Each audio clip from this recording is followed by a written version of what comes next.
I have bad news for you. Morph is dead. He's been beheaded. May he rest in peace. And his arms come off. Look at that. Oh, dear.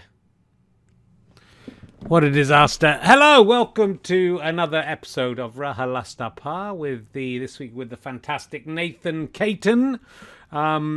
We're recording these remotely still on Wednesday nights at twitch.tv/rkherring. You can tune in for free and watch them happening live. Now about 4 weeks behind. So if you want to get ahead of the cool crowd, watch them in advance for free. We're also doing lots of other stuff on that Twitch channel. Thursday nights is Ali and Herring's Twitch of Fun, featuring Brian the Dead Wasp. There he is. Zzz. What's the buzz? With Brian Wasp. And also Chicky Chick. There's all sorts. Oh dear, what's happened to me? I'm like Michael Bentine's potty time off acid. That's what I'm like.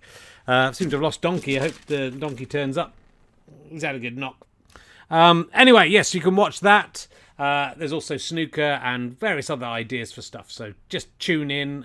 Why not go there and follow, and then you get notifications when we're live.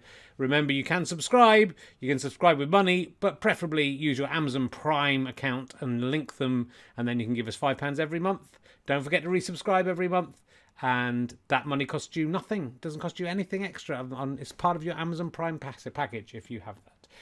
Remember, my book, The Problem with Men, is out in November. You can pre-order now. The audio book is also available for pre-order, which will be the book, and also a podcast with me and a very special guest. Probably some other extras in there as well. The more you can pre-order those things, the better it is for me. And shortly we'll be starting some Kickstarter campaigns for the snooker and the stone clearing, which you can get involved with if you're a fan of those particular endeavours. Anyway, let's sit back, relax, and enjoy. I'm on Taskmaster as well. Can you believe I haven't mentioned that? Taskmaster Series 10 out in October. Let's sit back, relax, enjoy RHLSTP with Nathan Caton.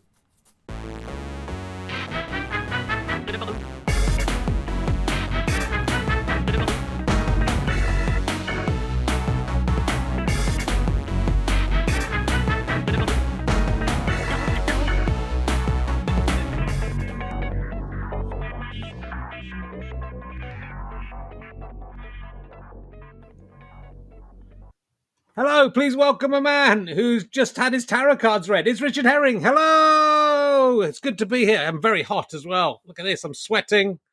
It's the hottest day of the year, and it's hot up in my little attic up in Hertfordshire. Welcome to Richard Herring's locally sourced twattery podcast.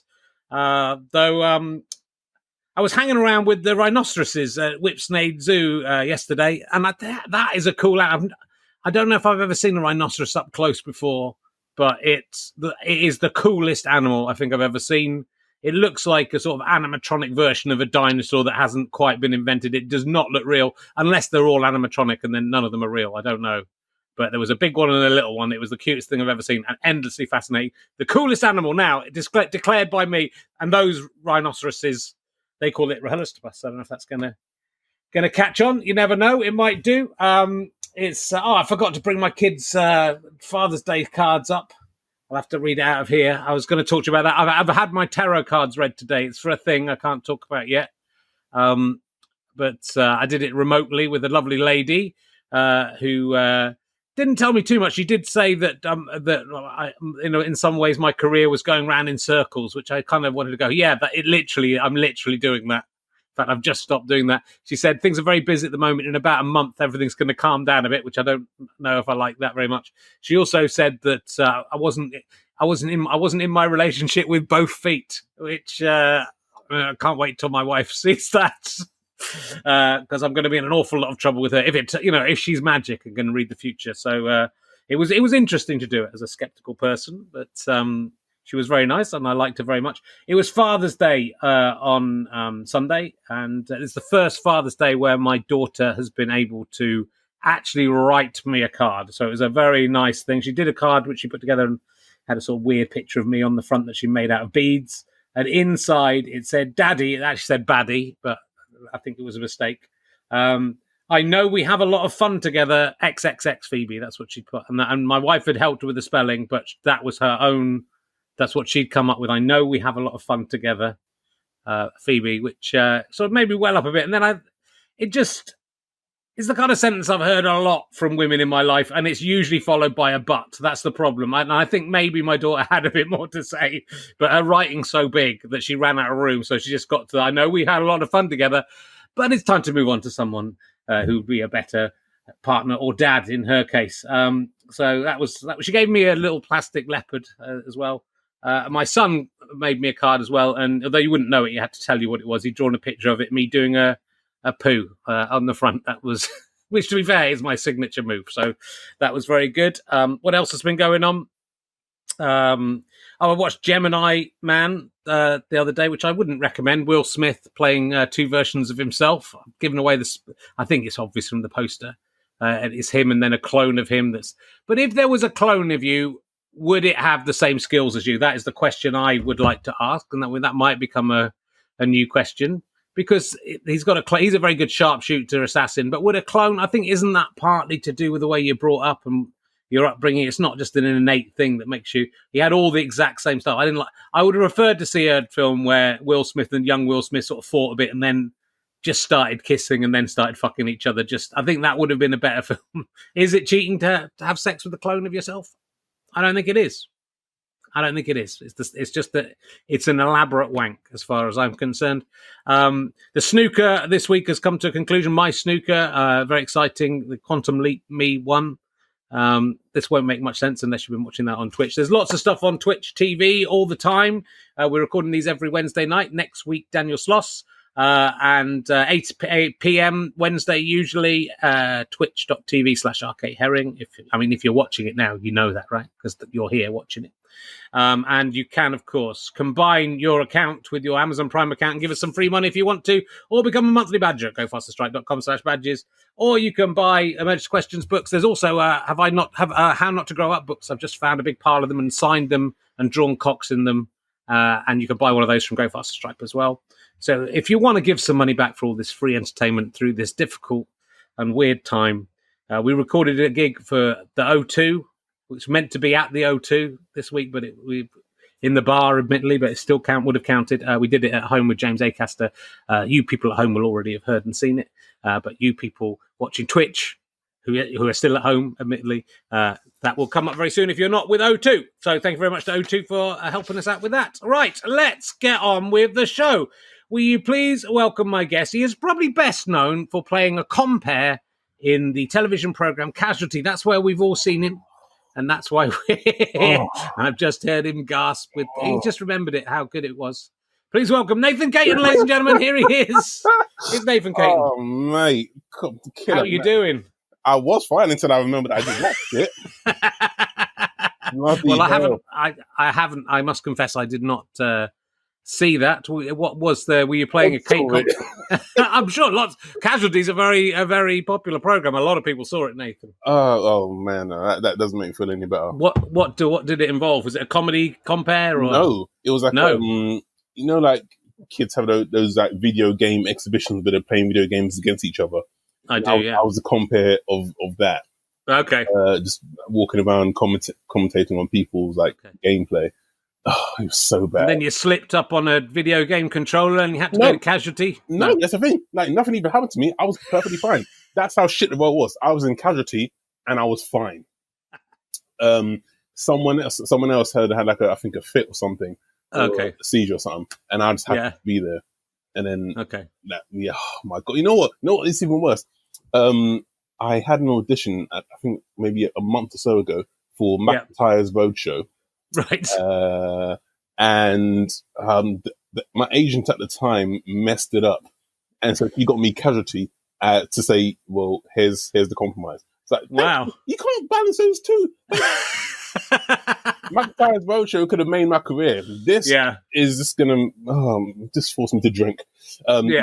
It was really bad. Well. I mean, you've done a little bits of acting here and there. That's there's 4 or 5 IMDb acting jobs I could have picked out, but really? Yeah, there's been a few. There's been a few little bits and pieces. Yeah, little bit, still some. So that, I mean, it's quite good to get into. And, so you might have got some work as a compare at a video game conference if someone had seen that that guy was good. He helped out the kid who was having a fit or something. A fit or something he was having. That guy was like unnecessarily loud. Let's get him in. Well, let's look at some of the credit that is actually impresses me the most, so I couldn't use as my funny opener, is that you have written an episode of Rasta Mouse, which as a man with 2 children under 5, I'm quite impressed with. Aye, man. Aye. I don't know. I mean, it's basically a crime-fighting mouse who's in a crew of crime-fighting mice. But when they finish crime fighting, they play in a reggae band together. Is that a fair summation of the? Yeah, I mean, the situation. Like, kind of maybe Danger Mouse, but for kids. Yeah, set in like the West Indies. Yeah, it's good. Yeah, I think as far as I can judge these things, these kids' programs. It's all about peace and love and like if someone does something wrong. He's all about helping them get their life on track. Yeah, you know what I mean, which is nice. Yeah, exactly. Yeah, so it's not like nothing like too heavy. How did you get involved with writing for Rasta Mouse? How did I? How did that happen? I don't know how. I think I just did yes and took the money. I did a pilot for Paramount Comedy, as it was back in the day, Comedy Central. And one of the producers on that was working on Rasta Mouse already with the writers of Rasta Mouse. And they needed extra writers. And because he knew that I did a lot of stuff about my grandma and my Stephen background, he was like, can you come and do this? And I was like, okay, cool. I'll do it. And next thing you know, I was writing one of the episodes. Like, yeah, cool. It's cool. Good. I'm impressed. My kids like now. They like different things. Odd Bods they'd be more impressed if you were writing for Odd Bods. What's Odd Bods? Well, man, how do you describe it? It's they're like it sounds Odd Bods sounds like, is it something like dodgy? It isn't dodgy. They're sort of little almost toys, and there's obviously someone's got some idea of they're like they've got different, like those funny hats you get at festivals. It's like their heads are like funny hats that you get at festivals, all different shapes, but they're like almost Teletubby, but a bit less Teletubby than Teletubbies. It's hard to describe. It is quite funny. My father-in-law loves it. He's 70, and he laughs at it more than anyone else. So it appeals to kids and older people. I don't quite. My daughter's watching Teen Titans Go. I think you'd like Teen Titans Go. They do. They do some turtle parody. They do some Ninja Turtles stuff in there. Hello. So it's quite knowing. It's quite knowing and quite clever. A bit too rude, and for my 5-year-old daughter, but she does like it a lot. Anyway, let's not talk. Odd Bods sounds like what Naked Attraction should be called. Right. Have you ever seen Naked Attraction? I've not watched an episode, but I'm aware of I've seen some clips. Yes. Oh, mate. Who commissioned that? Who said, yeah, that's going to work? Well, it's very hard to get on TV these days, but, someone's cock has been on TV more than you and I have put together properly. So there you go. Mate, I've changed my career, man. So let's have a little. You're a West London boy, and I was until recently living in Shepherd's Bush. Hey. Wikipedia says you were born in Hammersmith, but that's not. You were Greenford, were you? Yeah. Or did you live in Hammersmith? No. I was born in a hospital in Hammersmith, but I'm Greenford, raised, lived there all my life. There's a citation needed on Wikipedia about your age and date of birth, by the way. That's quite an unusual thing, so I don't know how we can prove that. I often do this citation needed, and I've just sorted out. Is your birthday... I've got to take my glasses off. The 2nd of November, 1984. It depends who's asking. It does. I'm trying to get... If I'm going to ask your mum's maiden name and get a bit more details of you. What are the last digits on the back of your card? It's up on... That's what it says, but it says citation needed. 35 citation needed. Yeah, okay, that's correct. Yeah, okay. Well, there's no need for a citation. Just link to this podcast, and then we've got find this stuff out. Because I don't know how people find out these I think my middle name is on the internet, And like, how did people find out? Like, Junior. Yeah, see, how do you? There's a stalker somewhere. Either that or my girlfriend is blabbing too much. How do people know all this stuff? There's no citation needed on your, so that's been that they're happy with the proof of that. I mean, there's a lot of things they let go without putting citation needed, I have to say. But so you nearly studied architecture. That was what you were sort of heading towards. I did. Or you studied engineering. You nearly were going to be an architect, I should say. Yeah, basically, you studied architecture. I did the 3-year degree. Right, cool. And then I didn't. I could have carried on to do the extra 4 years to be a proper architect. But I thought, no, man, I want to scrape a living by telling jokes in shitty pubs. I mean, architecture sounds like a cool thing to do, though. If you can do it, if you can make buildings. You said that if you can do it. That's the key thing. That's if you can do it. I didn't say I was any good. I didn't say my grades are great. No. And I guess they don't let you just go out of college, go and design this building here. I bet you have to do some toilets and stuff first here. You do the toilet. Okay. Yeah. Design shed, we'll give you some Lego. All right. If you do over the Lego, it's just moving up. Yeah. So I did the 3-year degree. And then by the time I finished my degree, I was already doing stand-up. I started stand-up when I was 19. Yeah. And I heard talking on Stuart Goldsmith's excellent podcast, Comedian. So you'd done like a gig at like when you're about 14 or something like that when you for your church group. Yeah. It was a church talent show, right? And some of the people in the youth group, they dared me to do stand up because I was always making jokes like on a Sunday. I was like, all right, fine, I'll go and do something. And I didn't think anything of it. I thought it'd be a laugh, make some jokes, make fun of some of the people in the church. Obviously, I had to keep it clean. Right, because I'll be in church going, "Hey, what's going on, motherfuckers? Yeah, cool." Mate, my family would be like outcasted. So I kept it clean. Yeah, did some jokes, making fun of people, and that was the first, like, when you come off stage and people are laughing, and you get that buzz. As a comedian, I was like, "Ooh, that feels good." Hello. And I kind of, that stuck with me for ages. Yeah, to the point when I was 19 at university, I was like, I want to give comedy another go. When I'm still young, or when I've got nothing to lose, I'm going to do it, because that buzz that I had when I was 14, I'll never forget it, man. I know it's like a drug, it's like a It's nearly as good as an orgasm, depending on how good your sex is. Yeah, I mean, a bad orgasm, it's as good as a bad orgasm. Yeah, exactly. Yeah, so, you can have bad ones. I nearly can, but that's quite a big decision to get. Like, I suppose people do get into comedy at 19, but to go into stand up at 19 and to change course once you've sort of realised you like doing it, that's quite early to start. So, because I was so young, and I thought, you know what, I'll give it a go for a year or so. It could be like a little hobby that I do. But it just evolved to the point where I was like, I'm going to stick it for a little while. Yeah. And see how I get along. And 15 years later or so, I'm still... it's crazy, but you've been going, and it's such a long time. When you start that young, to me, you're still a very young man. But, you've done 15 years of stand-up. I look young, but in my head, I'm like 67 years old. Or so much older than I actually am. So I've got my windows open because it's so hot, and that means the motorbikes of Hertfordshire are going past and making a noise. I apologise if that's interrupting people's listening pleasure. Or it might be better. People might like to hear it. I love motorcycling myself. Anyway, let's talk about, because you wear a cross on stage quite a lot, and obviously you talk about your church group and stuff. So you are certainly, when the stuff I've been watching, you're a Christian, which is quite an unusual.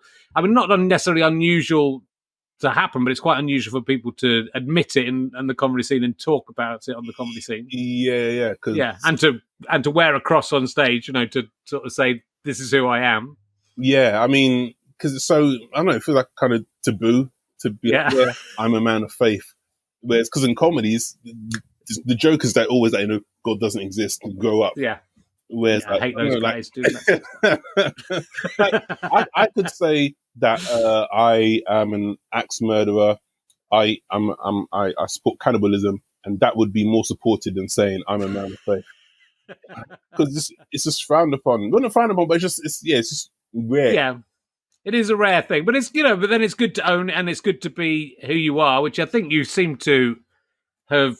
You've grasped that very early on. I think it's your comedy seems, but your comedy it comes from a nice place, I think, as well. It comes from there's a Christian sensibility behind it, as well as it being. That's no Christian. I'm going to be scared that my grandma or my mum will be in the audience and slap the shit out of me if I realise it. But there's that family thing as well. So you're big into talking about your family, which is nice as well. It's not that.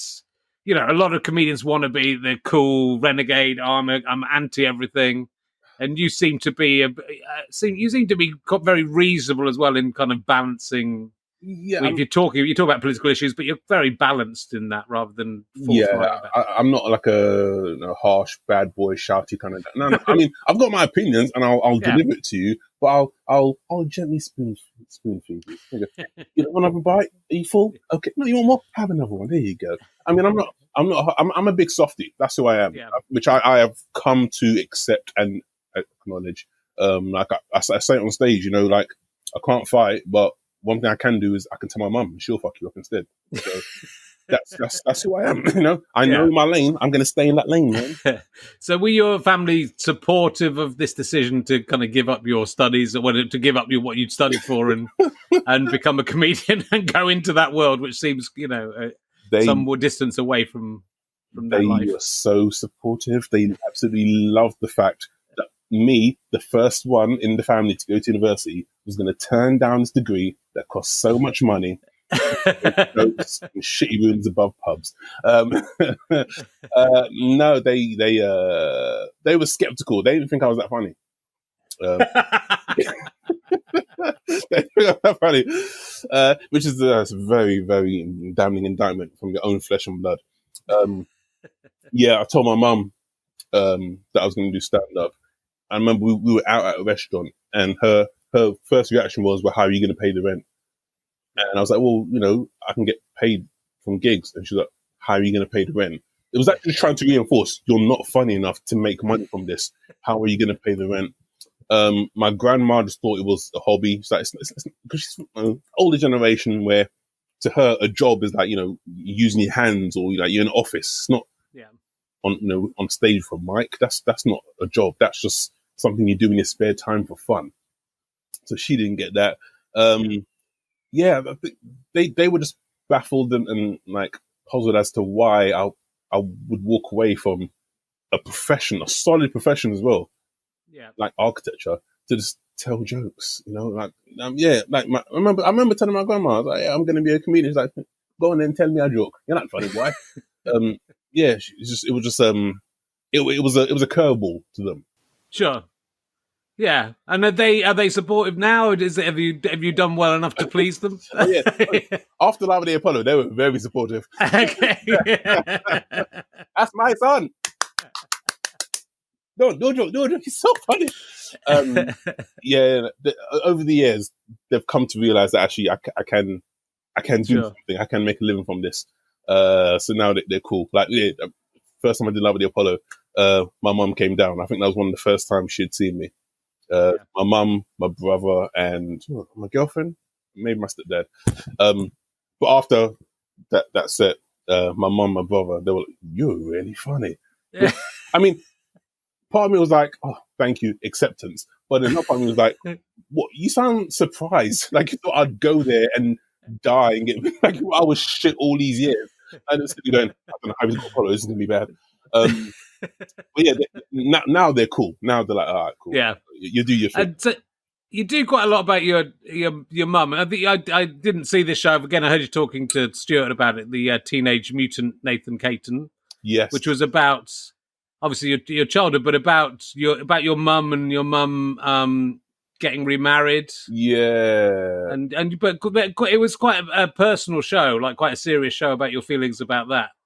It was probably the most emotional show I've ever done. Yeah. I'm not an emotional person, like, because I'm a comedian. and I'm a bloke, so emotion just put it down. Don't talk about it. Yeah, so like my normal response or reaction to anything serious is just to kind of be sarcastic, have a laugh, and try and get out of the conversation. But on this occasion, I was like, I'm gonna switch up. I'm gonna just talk about how I feel and how I felt. And the show was about so my mum was getting remarried, and she chose her brother from Canada to walk her down the aisle, and it was all about my reaction to that and how I felt like ostracized and left out because I was the obvious candidate because my granddad, her dad, passed away when I was a kid. So it was either going to be me or my little brother. And because I'm the eldest, I thought, well, obviously she's going to choose me. I'm the leading man in her life. Basically, it was just a comedian who's got Oedipus complex, basically. Yeah. And yeah, I kind of went into like the emotion and why I was so protective of my mum, given everything that we've been through in our past and stuff. Me and my mum and my little brother. And yeah, it was a very it was an open show. Right? Probably, I mean, some of the reviewers in Edinburgh thought it was too emotional. Oh, that can't be. But in Edinburgh, that's not possible. But I'm kind of interested in. I'm interested. So, had you talked to your mum about the stuff you were talking about in the show? I mean, your mum hadn't seen the show, I don't think. Did you tell your mum that you were upset about not being asked to? I told her that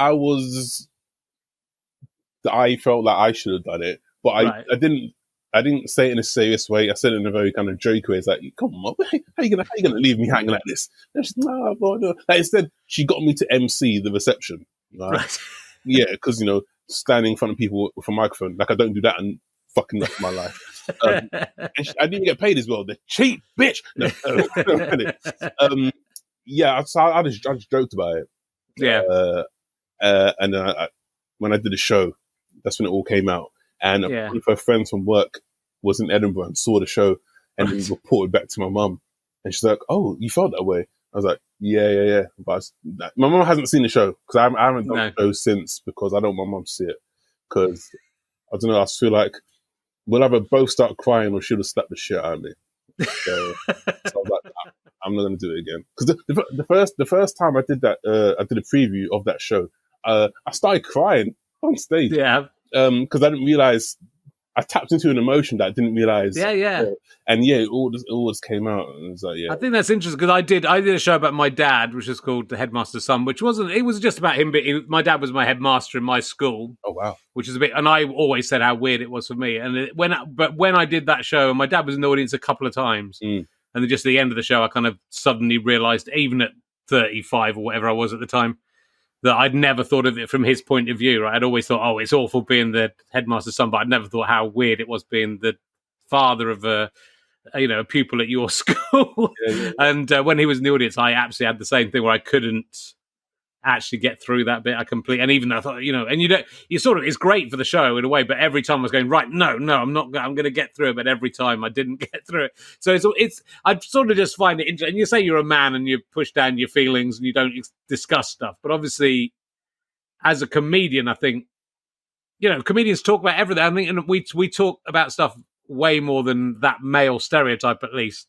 Yeah. Anyway, and so if you're, that you've talked very, you've talked about subjects I think a lot of men would feel they didn't want to talk about in the pub. There's a great thing on your Twitter feed about you going to a gay bar and even though you're not gay, enjoying the attention you're getting from the gay guys there, which is a beautiful thing. But so a lot of men wouldn't talk about that, in their daily life. But as a comedian, you do end up expressing yourself, right? On stage, I can talk about anything. Anything serious, I can spin it in some sort of material, and I feel comfortable. But off stage, like talking about something serious, like my girlfriend or my mum or whatever, and I don't know, I freeze. I don't know how to just open up like that.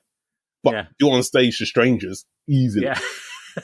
I think it's interesting. I just sort of think that's sort of interesting that you can get all of that show out to an audience of strangers. It's but it just says a lot about the comedy brain and the way a comedian works that we're just messed up. That you can do that. But it's it's messed up, but it's sort of cool and it's sort of interesting, but mainly messed up.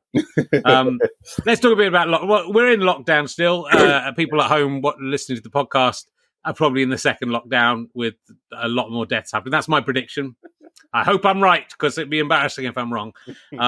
So, how's it? You're that straight down the line kind of clubbing comedian. I mean, you do other jobs as well. You do other work as well, but you're working 6 or 7 nights a week in clubs, right? It's and good. So suddenly, how is it to suddenly have that rug pulled out from under your feet and suddenly have no work? Massive gear change, gigging 6, 7 nights a week, doing multiple gigs in the night, some nights. Yeah. Now I'm just sitting here doing nothing, just drinking alcohol. That's what I do, man. Like rum punch. That's my microphone. Yeah. Drinking alcohol, playing FIFA, actually talking to my girlfriend. It's like, wow, that's what you sound like. Wow, I didn't realize. That's fun. I mean, I love my girlfriend, but it's kind of. Is it difficult for her? That's the thing. It's sort of it just changes that lifestyle where you're always out in the evening. Yeah, and she may have got used to that and enjoy that, and then suddenly you're kicking around every night. The thing is, she only moved in. So she moved in with me like October. Oh, really? Right. So it's kind of gone from okay, I was living by myself for a few years, enjoying it.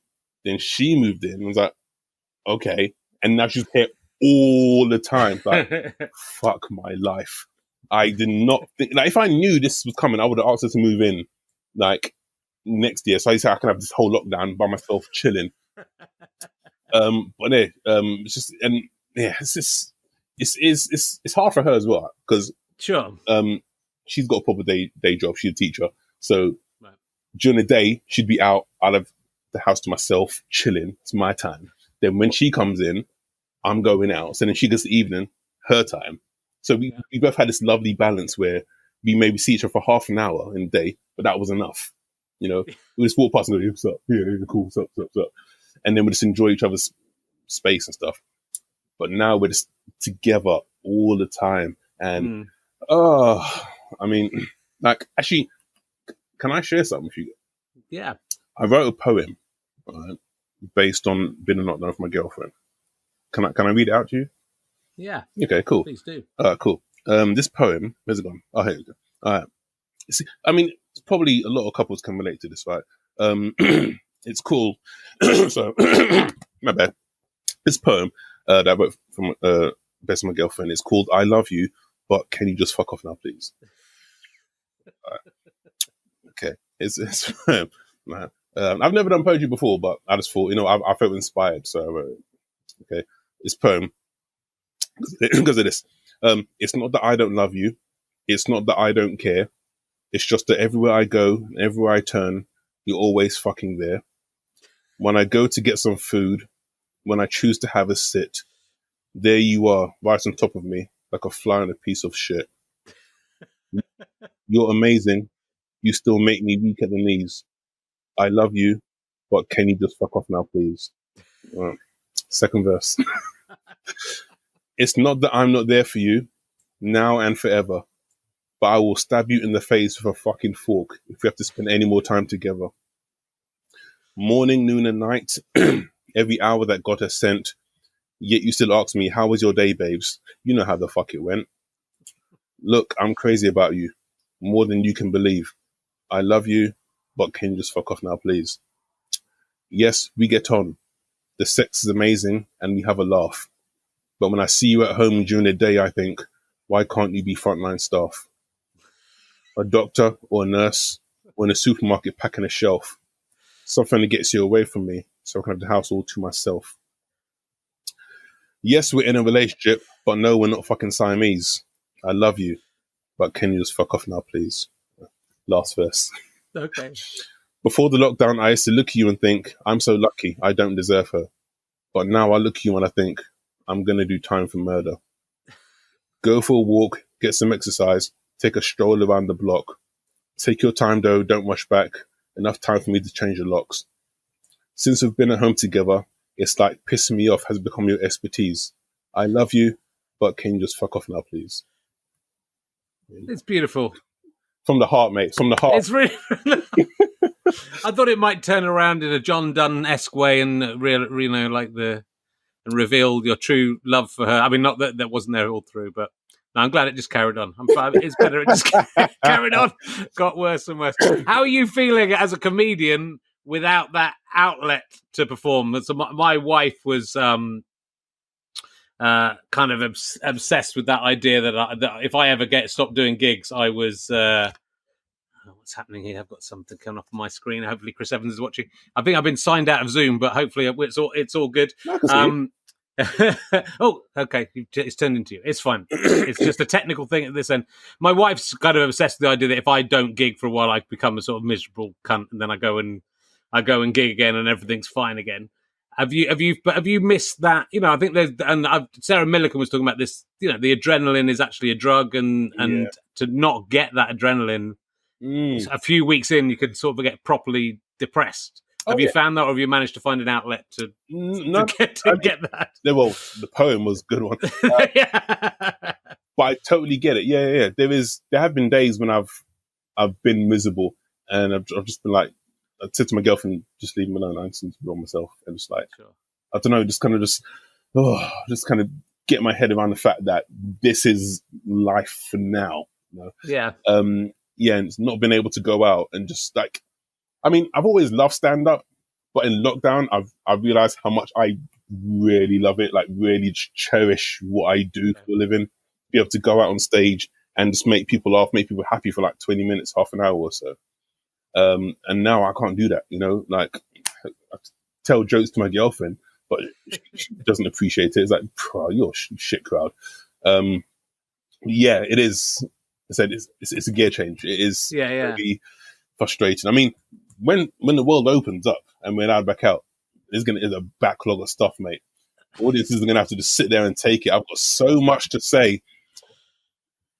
Yeah, but when will it be? They've announced as we're doing this, the bingo halls are allowed to open, cinemas are allowed to open.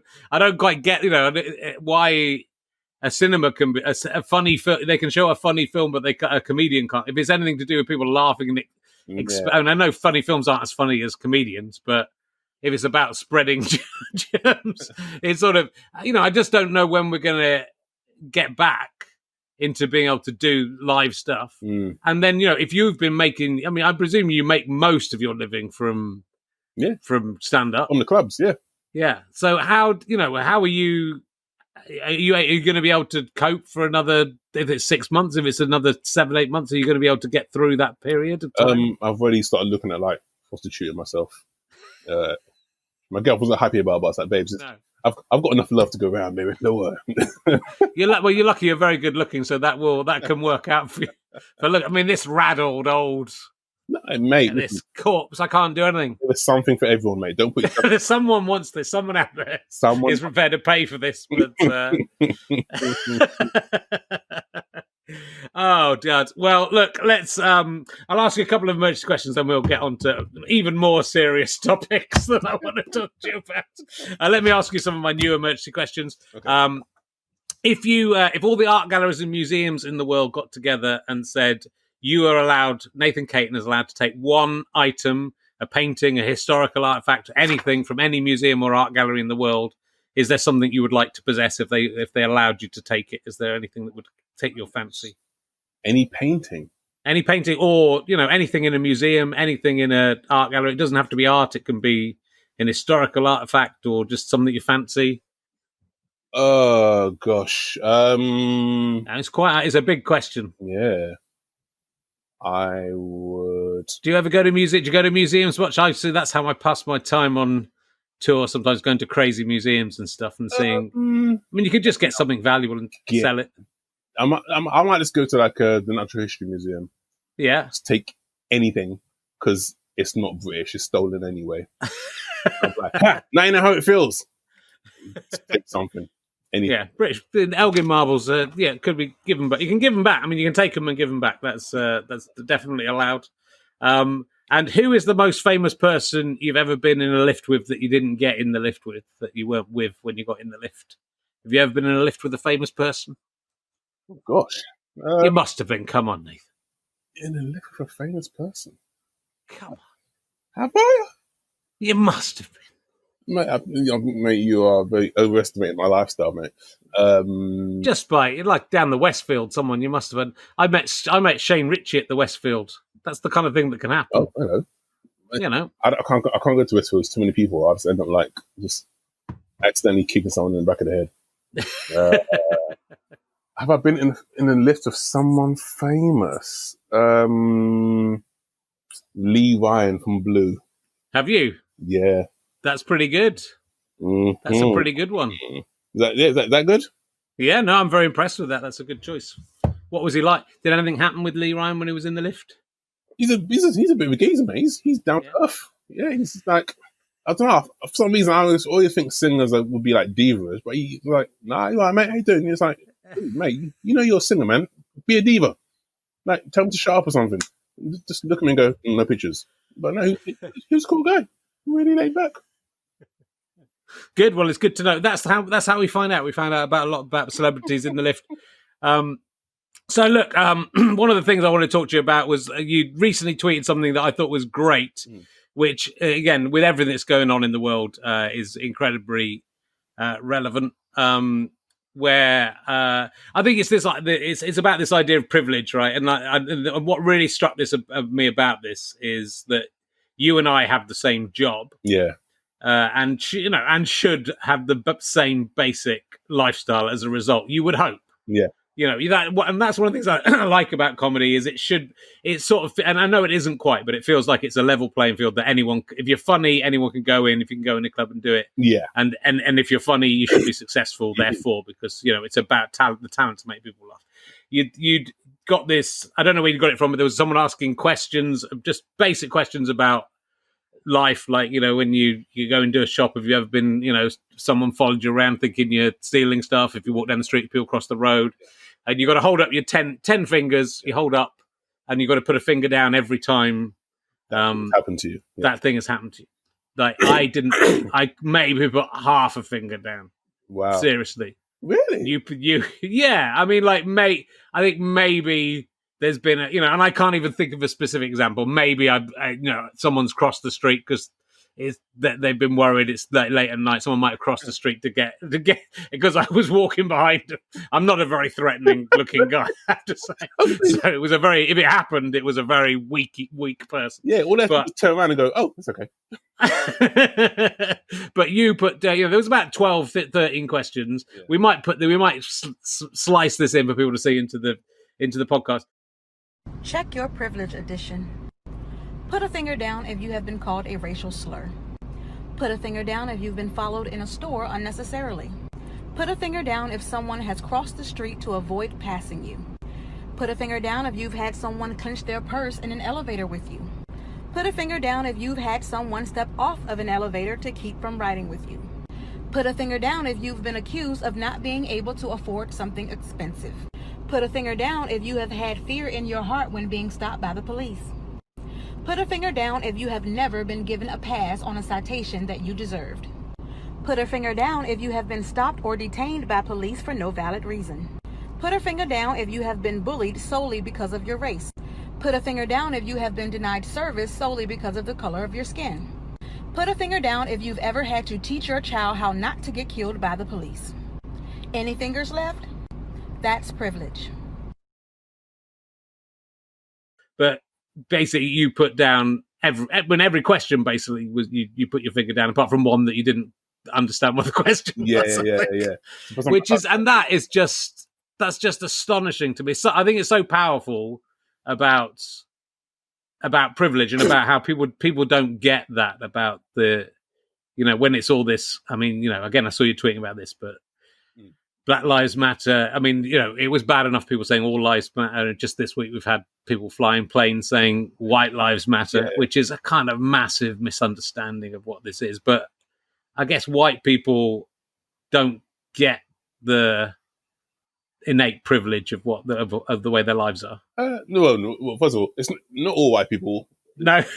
So, let's not make a general sweeping assumption. No, it's a small minority of people who I think maybe if it was not called Black Lives Matter and called Black Lives Matter as well, then maybe they'd get it. But I don't know if they just don't get it or just don't want to get it. They don't look. It's the same. I do this thing on. I mean, I'm writing about this for a book I'm writing. I do on International Men's Day, International Women's Day. Men go, when's International Men's Day, and there is already an International Men's Day. They don't realise, and I tell them when it is. But it's that implication that if there's a day for something or a movement for something, that means it's against the opposite of that. But you only think that if you're already. Even if you don't know it, if you're already prejudiced, because it's not, Black Lives Matter isn't saying and white lives don't matter. Yeah, I know. It's saying, white people aren't going to get, shot by the police or kneeled on their necks till they're dead for 8 minutes, so it's... Well, it's kind of like on Black Friday, going into a shop that's busy with people and go, guys, calm down. All Fridays are important. It's like, no, you're missing the context, okay? Like, Black Lives Matter. It's not saying only Black Lives Matter. It's not saying Black lives are more superior. It's not like, my support for it is not based on superiority. It's just based on equality and fairness and peace and love and harmony. Yeah. But still, like, even like today on Facebook and Twitter, I've got people like tweeting me and commenting on my posts and saying, you're a hypocrite. You've been racist. Like, no, I'm not. You don't get that. Okay, it's like I said this to one guy. It's like me, like a heterosexual man, going to gay pride, going straight lives. What about straight lives? Like, I'll look like an imbecile. Like, how I'm missing the point. I'm being a dickhead. It's like you're missing the context here. Okay, like I'm not trying to say that Black people should be put on a pedestal. No. So I just want us to be all equal. But it's just staggering how like people just don't get it. I think it's because I've been thinking about it a lot, not just the race thing and the sexual equality, the quality of all the types of equality, and I think people are threatened when you see the guys who went to the whatever the fuck the protest against the Winston Churchill thing. Those guys were just They were just angry. And they didn't know what it was about, they didn't know what they were angry about. To the point they could piss on they thought they had flex statues, and one of them could piss on the memorial to the policeman who got killed by terrorists, which presumably would be the antithesis of everything that they would think. But, they're lashing out at police. They're just angry. And I think because they feel lost, and I think they feel they don't know where they're going in life, and they feel that things are against them. But I think I think what those guys don't realize is that their enemies are exactly the same enemies as the people who are fighting for equality. Also, I don't think they realize what irony is, because there was the guy who was protecting a statue of Churchill by doing a Nazi salute next to it. It's like, mate, that's like Black people protecting a statue of Martin Luther King by covering it in a white hood. Like, what are you doing? Think about what you're doing. It's like, there's no need for you to be angry. We're not saying that you're not important. Obviously, you're important, okay? All lives matter, yes. Yeah. But Black lives have to matter for all lives to matter. You get what I mean? But, that's just, I don't know. It's like banging your head against the wall sometimes, going, guys. I sort of think, what I think is hopeful, I hope, is that, I've been around a bit longer than you, and I've been in this country since through the 70s, which you missed, which you were lucky to miss the 70s, where things were, I think, were definitely worse than they are now. I think it's ebbed and flowed, and I think like I'm probably guilty of this. I thought we hit this century, thought, this stuff's all sorted out. We're there, we've got it, and that was definitely wrong, right? But in the 70s, the casual racism on TV, the sort of stuff you'd see on TV was just appalling, really, really bad. And so, like, things that have improved, and I think when you look at the thing I was going to say, when you look at that Burnley fucking plane going through White Lives Matter Burnley, the immediate response of the club, of all the players, the captain of that team was, this is embarrassing, this is ridiculous, this is awful. And I kind of just hope that if those guys are saying that, if that's the immediate response, which again in the 70s that wouldn't have been the immediate response, that it would have been, if any like this, I know, the history of this is long and complicated and awful, and obviously the 60s we saw like all the stuff you're talking about, Martin Luther King and all that going on. So it was happening. But I think in Britain in the 70s, most people would have been just out and out racist. And I think now, I don't know. I hope, but what this is my fucking experience, which is not as your video really shows. See, some of is not the real experience, mate. Yeah, but my experience isn't the real experience, and your experience is the genuine experience. Have you found any difference since Brexit in terms of of some of the Black and Asian comedians I've spoken to? Noticed a shift after Brexit in terms of audiences towards them. I feel like, well, from my perspective, what I see, I feel like since Brexit, a lot of discriminatory comments or discriminatory actions, it feels like it's been more accepted now. Yeah. It's like now they've got like a bit of a platform now that. Yeah. Not saying that Brexit supporters are racist. I'm not saying that, obviously. People have voted for Brexit for their own personal reasons, but for some people, it has been a chance for them to air out some of these views, which are like, whoa, mate, what year are you living in, man?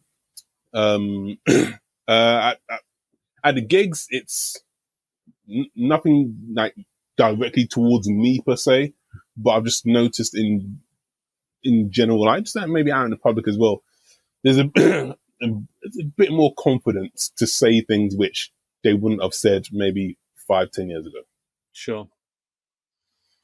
Yeah, I mean, personally, I just hope it's as things weaken, they sort of get more angry and more, and louder. You know what I mean? God, I hope it's that. I mean, I really hope it's that, but it's, and I hope what's happening at the moment is a sort of sea change, but it's.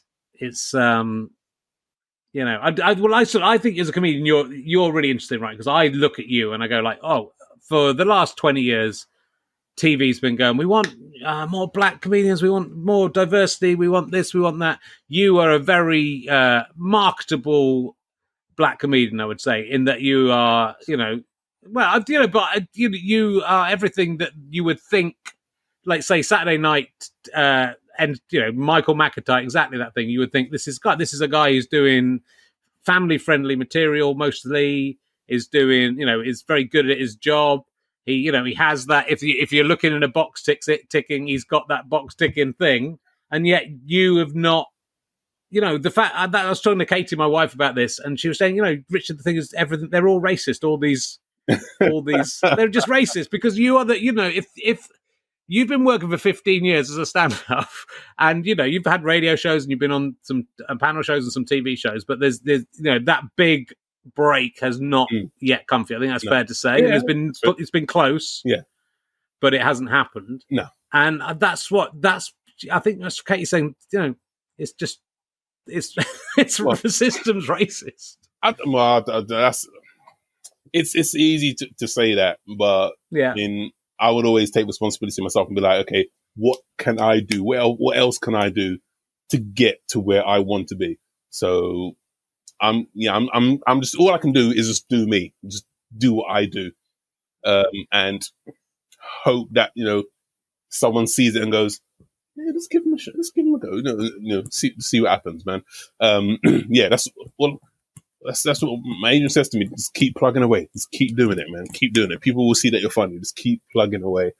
And whatever happens, isn't it? It is, but it's interesting, isn't it? Because it's not, they're on. I know. Yeah, I mean, I totally get where you're I mean, it is very outrageous. Too much of a statement to say that, like, Lenny Henry is still the biggest Black name in comedy. Yeah. When there's a lot of good Black talent out there. Sure. I mean, that's the thing. There's a lot, and I would accept it if it was, because we all understand how it works, and like, there's good comedians who don't get that break. There's good comedians who go and do their own thing and whatever. But it's not. You just suddenly go, well, like, I mean, again, I hope it's going to change. Everyone's saying, "Oh, it's all going to, it's everything's going to change now," but it just feels weird to me, and I'm sure it feels weird to you. You're being very diplomatic, and I appreciate it. But if there's anyone watching who's in control of TV, I would have to tell them that I just think what the stuff you're doing is that I would say just perfect prime time.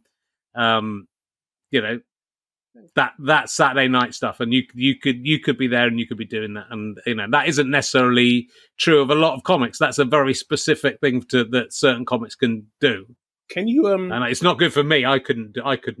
Can you represent me, please, mate? I will. I'm going to represent you. But no, I get what you mean. I mean, like a sitcom, for example. Okay, so Dane Baptiste, very good comedian, mate of mine, had a sitcom, BBC Three, but before him, there wasn't. I think Desmond's would have been the last black sitcom, and that was in early 90s. So that was early 90s. So I mean, it says a lot that there's been a vacuum, a void, right? Not saying that we should be put on just based on the colour of our skin. Obviously, we've got to be good as well. But the thing is, there are a lot of good black comedians out there. So, yeah, I mean, it says a lot. I totally get what you mean. There's a lot of people talk the talk, don't necessarily walk the talk. I mean, it's and it's difficult, and it's and I'm conscious all the time. You have to think of like I'm booking guests for this show, and you have to think of like who's going to be good at it, which is a lot of people, and and then I want to balance everything up, and once you start balancing everything up, you sort of go, oh God, this is kind of I haven't balanced that, but I haven't balanced that, and it's got to be about who's funny and who's ready as well to do it. But everyone can make that decision, and I think everyone can look into the heart of it. Kate was just saying there's all these white middle class people making this decision about what goes on TV, and they're scared. And I go, they can't be scared of Nathan. He's like he's the least scary. I mean, you're a big guy, like you're a tall guy. That's the only you'd say. But you can't be scared of you. If you see your act, it's a lovely, inclusive, funny act. Is not a terrifying thing, and I can see some black comedians who are also fantastic, who I can understand would scare white middle class producers. Oh my! And good, and they might not put them on, but hopefully fuck them and they'll get through anyway. But you know what I'm saying. But it's I get what you mean. But it's the industry I've come to know. I know, and it's it's so difficult, and you're aware that most comedians think they're great. Most comedians in their heart think they should be there, and not all comedians can be there, right? So it can't. Not all comedians can get that, but it is. And maybe TV. Maybe TV doesn't matter. Let's talk about. I was listening to your podcast today, which I loved. You had Jason Manford on in the last one, I think. Called "Give Us Some Good News" podcast. Yeah. Which are you doing? So how are you doing these? Is this a weekly? Yeah, well, it started off daily when we were in lockdown and we had nothing to do. So it's good. It was a good outlet, and then as the world starts to kind of slowly crawl back to some sort of normality, we've gone to weekly now, and basically the podcast is just something to distract us from all the doom and gloom that's going on at the moment. So we don't talk about coronavirus, corona free, Trump free, racism, Black Lives Matter free, all that. It's just trying to bring positivity to people's lives, put a smile on their face, someone that puts them in a good mood. Hence, Give Me Some Good News podcast. Yeah, it's good. No, it's a good idea, and pretty difficult to not talk about those subjects when that's all that's happening. So that's a good comedic exercise as well, because you're absolutely right. It's we're hearing a lot about those subjects. Yeah, well, we just end up talking about food most of the time. What have you baked this week? Or what have you had this week? Nando's now doing collections. Oh, really? Great. Then it's a lot of food talk, because that's what we do, man. You're not down, just eat and drink. I think I think some comedians aren't going to get through this 6 or 7 month period. With there will be a lot. I've gone back and forth with the drinking. I was drinking a lot at the start. I hadn't drunk for ages. Then I was drinking a lot at the start. Then I thought I'll knock that on the head. Yeah. And I did that for what felt like months, but was probably only 2 weeks. Time has taken on this very elastic property where it feels like it's do you find this? The weeks are going so fast, but it doesn't feel like that long we've been in lockdown as well. It feels like I've had 100 Thursdays since this started. But and it always feels like Thursday. I don't even know what day of the week. It's just a blur now. It's like Sunday feels like any day, and Tuesday feels like any day. It's just bleh. It's just the sun coming up and going down over and over and over again, and there's no labels to it. It's just another day stuck in the house, listening to my girlfriend talk about who knows what now. That's Oh man, drinking rum. I made rum cake the other day. I never made rum cake before, but I thought rum cake. Yeah, I'm gonna make a cake, but it has to have alcohol in it. Yeah, that's nice. I might give that a go. Has some rum pint. I've been doing a bit of cooking as well. I made a loaf of bread. I made something very exciting that I can't talk to people about yet on this. They'll see when it comes up. They'll find out about it. Is the Radio 4 series show, is that done and dusted, or is there any chance that might? You did a few series of that show, right? Yeah, I did three series, and then White Middle Class England. Thought, okay, that's enough. It's good though to get 3 series on Radio 4. Oh no. I think Radio 4 is kind of it's sort of definitely led the charge for female comedians. I think Radio 4, like, it feels like they've really gone to represent female comedians in the panel shows. They were way ahead of that, but. Yeah, getting 3 series on Radio 4 is nothing to be sniffed at. That was like it's like stand up and it's sort of stand up and sitcom about your life sort of thing. Really, it will. Yeah. It's based on me turning down architecture to be a comedian. Yeah, how my family reacted to it and stuff. Living at home. Yeah, I mean, I got the 3 series. It was great because when I first started doing stand up, I never thought like I would be in Radio 4. I'm not exactly the demographic for Radio 4. Like I remember when the first writing job that I did on Radio 4 was writing for News Quiz when Sandy Toksvig was the host, and I wrote a joke or some line, and afterwards the producer came up to me and said, "I'm Nathan. It's very funny, but just FYI, Sandy doesn't use vocabulary like yo." Oh, shit. Sorry, it's my voice. Let's take it out to hi. So the fact that Radio 4 trusted me with this, it's great. And I got a lot of work out of it from doing other bits and pieces, and I'm now using the premise of that sitcom. I'm now using for a TV development that I'm doing, which is great. My life again, but advanced. So now I've got my girlfriend involved now and her family and stuff, and it's more like coming of age. So I'm working on that. Cool, man. So that sounds good. It seems to me. I know you did the Paramount, like a pilot for Paramount, right, of the Nathan Caton show. Yeah, that was a car crash. Oh gosh, was it? Some bad memories, Richard. I've got to go to the back. I told Michael Palin. I reminded Michael Palin about a film he was cut out of. So I've got to do some. Pulling you apart. No, that was I mean, it was at the time. It was cool, and it was good bit of exposure. But that was. that was too soon. I was only like 21, 22 at the time. It was like, oh right, it was that long ago. I look back on it now. I'm like, mate, that you know what I mean? You look back on some jokes and like, fuck, I said that. Yeah, for sure. Jeez, yeah. Well, imagine having that on TV.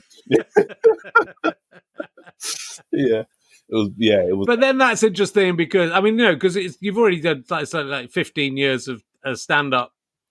And I felt this even with, Stuart and me when we being about 5 years and we got a TV series, 5 years in. And, in hindsight, I'm glad it wasn't longer, but if it would have been just because I'd have had to spend more time with him. But if it had been, it'd have been better for us. You'd have appreciated it more. I think like when you're young, if you're 21 and someone gives you a TV show, you kind of think, oh, this is what's meant to happen. This is normal. Yeah. And you don't appreciate what an amazing opportunity that is, and it can work or it can't work. That's you can do something good and no one sees it and no one notices it, or you can do something bad and everyone notices it and that's bad. So it's interesting. It's interesting that you've, because there's so many comedians you go, oh, they're a fairly, I'd look at you, oh, Nathan's quite a new comedian, and you go, no, he's not. So you won the 2005 Chortle Student Award, so you've been going for 15 years since bloody hell. Yeah. Oh my gosh. That's quite depressing.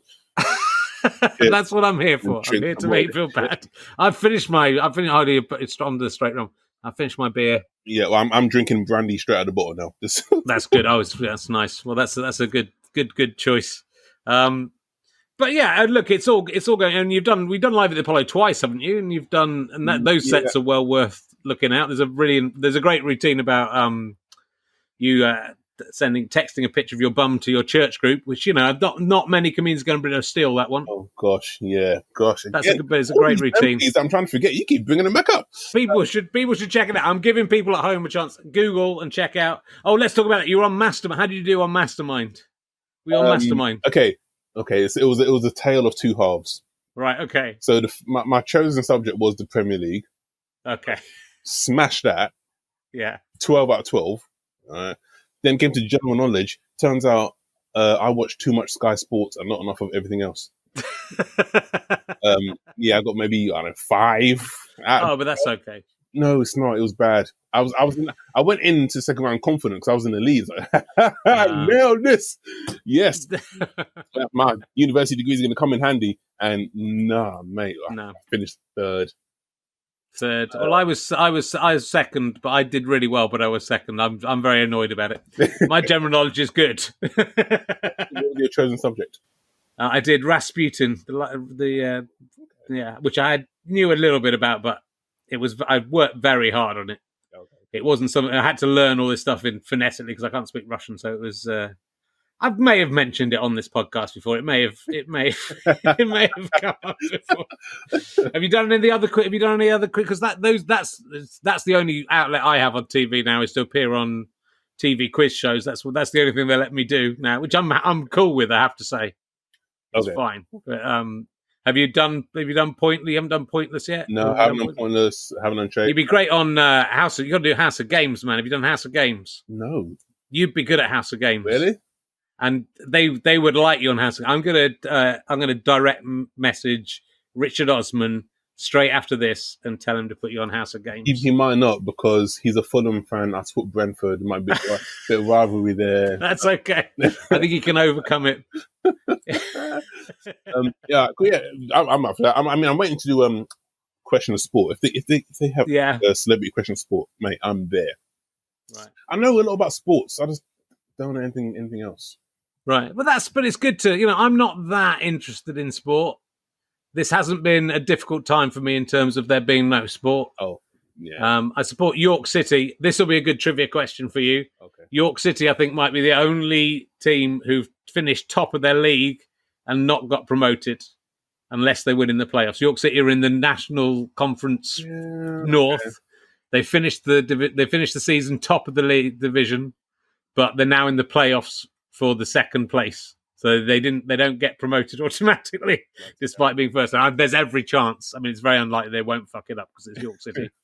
So don't York City yawn. Someone's just said in the chat room, "Fuck you." There's every chance. So that's a great trivia question. Which team came top of their league and didn't get promoted? Note to self. Noted. Keep that in your head. Hey, look, man, it's been really, really lovely to talk to you. And I obviously wish you the best of luck. I'm your biggest fan. I'm going to make sure that Richard Osman puts you on House of Games. Cool. That's probably as much as I can do. Mate, you know what? That's more than certain people have done for me last week. I appreciate that, man. I said, mate. Because I can't get on TV. And, who's going to start thinking about the white middle-aged men? That's when are they going to get... My life, my career matters as well. When's someone going to think about me? White comedians matter. White comedians matter. So, hey, look, it's been great. Do you know there's your podcast you can promote? Is there anything else that's definitely happening? Give me some good news that's out every week. I'll drop it. It's great, man. It was really, really enjoyed it. I do lots of football quizzes and football chat stuff on my Instagram live. And then, apart from that, I'm just drinking. So when the world reopens, I'll be back out at comedy clubs up and down the country. Good. Well, I really hope, I can't see it, but I really hope we're back in the theatres and the clubs by the autumn. I think we'll all be back in our houses by September. To be fair, I think we'll get like 3 weeks out, and then everyone will go, "Oh shit!" Yeah, exactly. Yeah, oh no, it's still a virus. Just staying indoors for a while doesn't stop it. It's been great talking to you, mate. And check out Nathan Caton on Twitter, and there's some great stuff on there, including that brilliant video that I mentioned. Thanks for doing it, and see you again soon. I hope, mate. Take care, man. Have a good lockdown, ladies and gentlemen. It's Nathan Caton. Thank you, guys. We'll be back next week with Daniel Sloss, and we'll see you then. Thank you very much. Like and subscribe on Twitch if you enjoy this. Goodbye.